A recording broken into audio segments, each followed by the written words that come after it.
Hello, Cancer. It's Maggie, the Irish Gypsy, here with your December 2025 general reading. We are looking at the first half of December for you. Thank you so much for taking the time to be here. Please do subscribe and like. If you know your other sign placements, it's helpful to watch those videos too, Sun, Moon, Rising, Venus, for additional insight. If something really hits home and resonates with you and you'd like to see how it plays out and how to navigate it in your own personal life and situation, or you just like the reading style, if you're interested in a personal reading with me for yourself or perhaps as a gift for someone else, personal readings make great gifts because they're easy to give and they're personal, and the holidays are coming up. But if you're interested in any of that, you can email me for more information, Maggie1McGuire@gmail.com. You can click on the description below of this video to see those contact details as well. I can usually get back to you same day, and I cover a wide variety, all areas of life: love and romance, relationship compatibility, career, work, money, investment, 6 and 12-month overviews. There's different types, costs, lengths, spreads, little something for everyone. And I do this full time, so I'm very diligent about timely scheduling of personal readings. So if you're interested, email me. Okay, Cancer, let's see what the first half of December looks like for you. We begin with the Nine of Swords. Fear of the future, fear of an unknown future, maybe overthinking it, worrying about it too much, too obsessively, and with like the worst possible negative outcome in your mind until it gets to be so huge in your head that it may not even fit the actual reality of it because you're overthinking it. You're thinking about it too obsessively. You're worrying about it. It's fears, doubts, insecurities about an unknown future. How's this going to play out? Trying to figure it out and coming up with like the worst possible case scenarios, right? Less of that. The Ten of Cups, the happy home, happily ever after, white picket fence. Tens represent completion or fulfillment. The majority, the most of the energy of the suit. So the Ten of Cups represents kind of feeling like you've come to a place where everything's finally connected and it's all about home, family, marriage, children, kind of the whole package, the whole picture, the end of the fairy tale, right?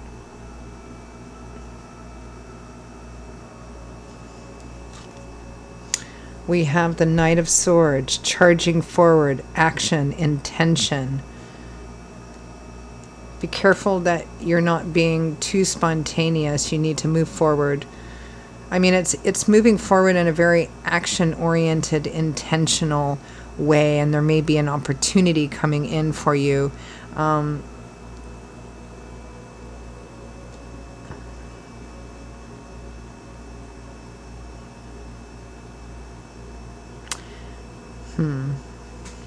All right, we'll clarify that.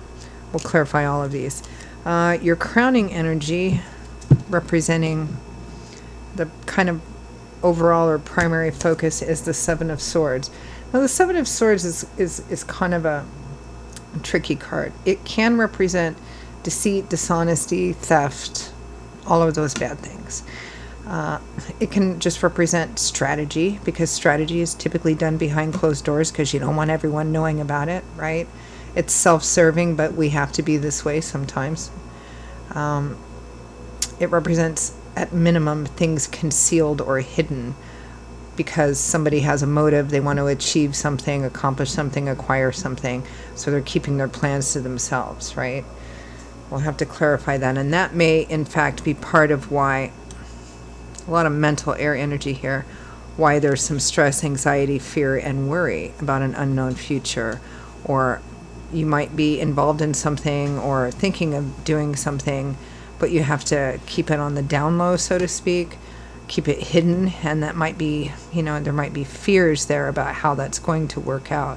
Always have to be kind of careful about that. Let's clarify that Seven of Swords.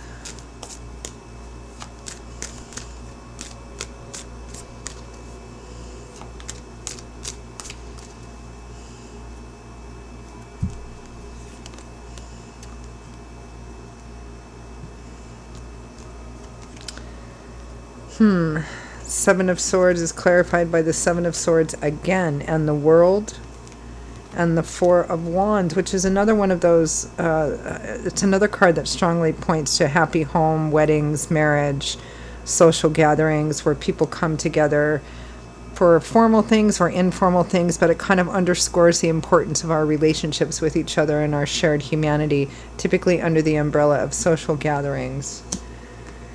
The World and the Seven of Swords is, it may be a card of getting what you want, like achieving what you want, because the World is a card of graduation. A major cycle has completed. You've achieved what you needed to achieve, or you've gotten everything that you can out of it. And then we begin with the Fool, which is the very first major arcana card of the tarot. So a whole new cycle, a whole new chapter of life begins. We go through many of these in our life, right? But this may represent, this can be a couple different things. It can represent that you may be using sneaky or underhanded or someone close to you or deceitful means to get what you want, or that you've acquired what you wanted or accomplished what you wanted to use, but you used means to do so which were not, or you are using or are thinking of using means to accomplish what you want that aren't so good. And you need to be careful of that, careful of what you wish for, and careful of how you do that, because it could have an impact on family, friends, relationships, all of that kind of stuff.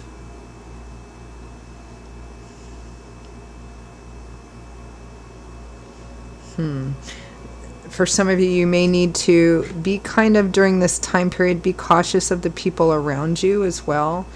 In terms of somebody around you maybe having hidden motives. Let's continue to peel this back. It may be that some of you are using, or someone close to you with you is telling lies, or using, presenting a false image to get what they want. And what they want may have something to do with, it could be getting, you may be using false methods to get someone. In terms of, by getting someone, in the relationship realm, right?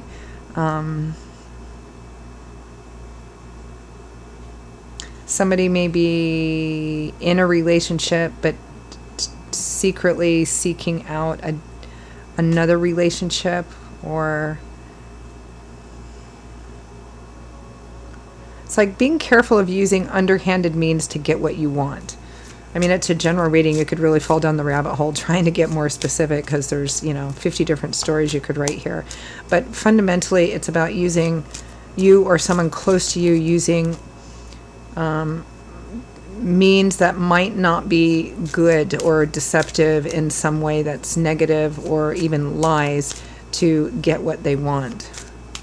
Let's take a look at that Nine of Swords. Let's see what this stress, anxiety, worry, fear is.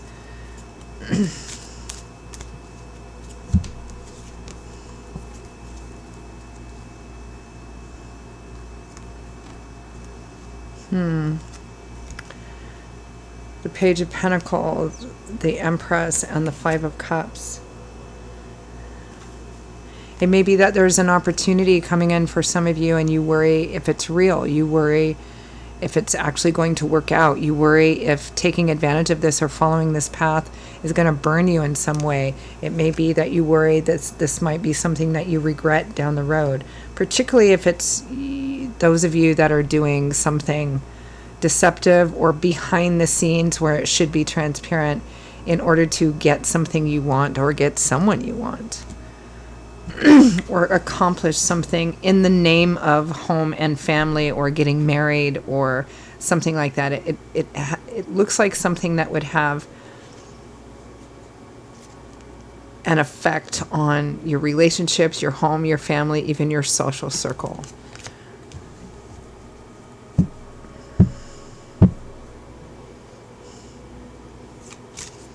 It may be that some of you are planning on a major life change here. It may not have anything to do with being sneaky about dating somebody else, or sneaky about business. Might be for some of you. But it may be that you're thinking of making a major life-changing decisions. You may be thinking about getting married, thinking about moving and relocating, or a combination of all of those things. And you're terribly concerned about how your friends, family, previous place, how people are going to react, because it's going to have an effect on everyone. And for the time being, kind of keeping things, again, on the down low. For some of you, you may have to, and for the others of you, this is literally related to something deceptive and sneaky in a negative way. Let's take a look at this Ten of Cups. Very interesting reading.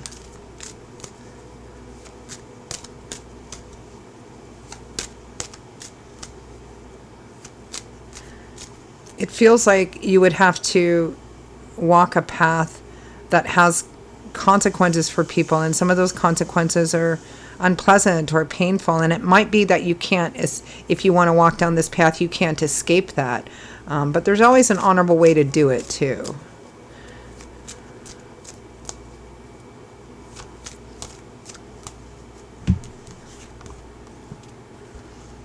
Okay. Ten of Cups is clarified by the Ten of Cups. Interesting. I always clarify with a different deck to see if there's repeating cards, because that's pointing to or underscoring the energy. We've got the Seven of Swords twice, we have the Ten of Cups twice, and the Four of Wands. So it's all this sort of hidden, secretive, or concealed energy around home, family, marriage. Ace of Cups, new love, new romance for some of you, an emotional renewal in an already existing situation, with the Fool, taking a chance. So we have the World and the Fool. So this, walking this path would mean a whole new cycle, a whole new beginning, right? A kind of a life path, game-changing sort of decision and choice. So I can see where the stress and concern is. Number one, is this real? Is this a valid thing? Is it going to work out? Am I going to regret this? What are friends and family going to think about, particularly those of you for whom you may have to move and relocate for this? I mean, it feels like a big, major life change. Let's take a look at this Knight of Swords, who just kind of charges right out there to accomplish things.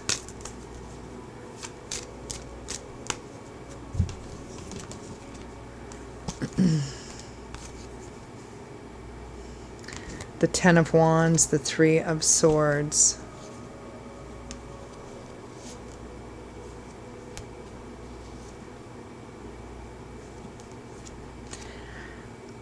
Taking this action, it may be that you want to take this path of action because the path that you have been on, it's just not working for you anymore. You've poured an awful lot of time and effort and energy into it, whether it's a job, a place, a relationship, and all your efforts it just hasn't gotten you anywhere, right?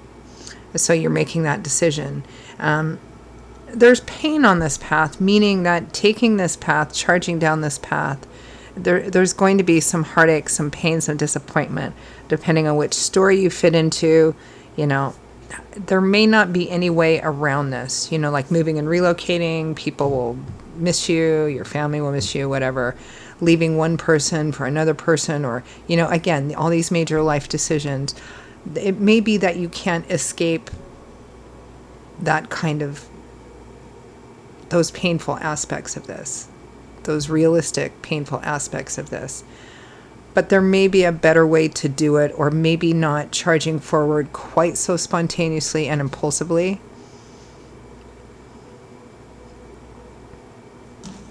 So let's end with some advice, guidance, feedback from Spirit. It's a very interesting reading.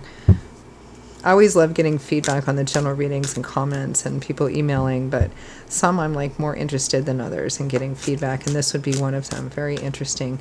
Be careful about that. The risk you take is a calculated risk as well, with the Fool. Be open to change, being open to the unexpected, being open to walking down a new path, certainly. But we want to make sure there's water in the pool before we jump too, right? Taking a calculated risk means that you don't put all your eggs in one basket, or make sure that you have an off-ramp. Make sure that there's an exit if you need one, right? A kind of a plan B. All right, advice, guidance, feedback from Spirit. Ace of Pentacles, brand new beginnings. Seven of Pentacles, Nine of Cups. an opportunity to invest yourself in a new path, be it career, business, work, relationship. Be careful about how you do it, though. You don't want to throw all your resources in there. Again, this is the advice that should always accompany the Fool is, yes, be open to new adventures, challenging yourself, getting out in the unknown. But try if at all possible to make sure that there's at least one exit, right? In case it doesn't work out, what are you going to do? Be careful of throwing all of your resources at something in the name of getting your heart's desire, and then perhaps finding out it wasn't everything that you thought it was going to be. This is a judgment. This is a major life-changing decision. It's going to impact you, and I feel like it's going to impact a relationship, the relationships of people around you, in general. And with justice here, there's a way to do it. Even if making this decision is going to cause people some heartache or disappointment or whatever, there's still an honorable way to do it. Doesn't mean that everybody's going to like it. Doesn't mean that everybody's going to have a good reaction to it. But it means that if you do it with honor, transparency, openness, and as fair and ethical a way as possible, whether you want to or not, then you get to walk away knowing that, you did everything the best way that you thought you could. So, all right. Very interesting reading. I'm going to leave it there, Cancer. Those are your messages for the first half of December 2025. And for those of you for whom this resonated, I hope it was helpful. If it did, and you'd like to peel it back a bit and see how this plays out in your own personal life and situation, and perhaps how to navigate through it, if you're interested in a personal reading with me for yourself, or perhaps as a lovely gift for someone else, feel free to email me, Maggie1McGuire@gmail.com. You can click on the description below of this video to see those contact details as well. I would just love to hear from you. I will see you all in a little while. Be safe, be well. Many blessings to you, and I hope to see you back here again very soon. Bye-bye.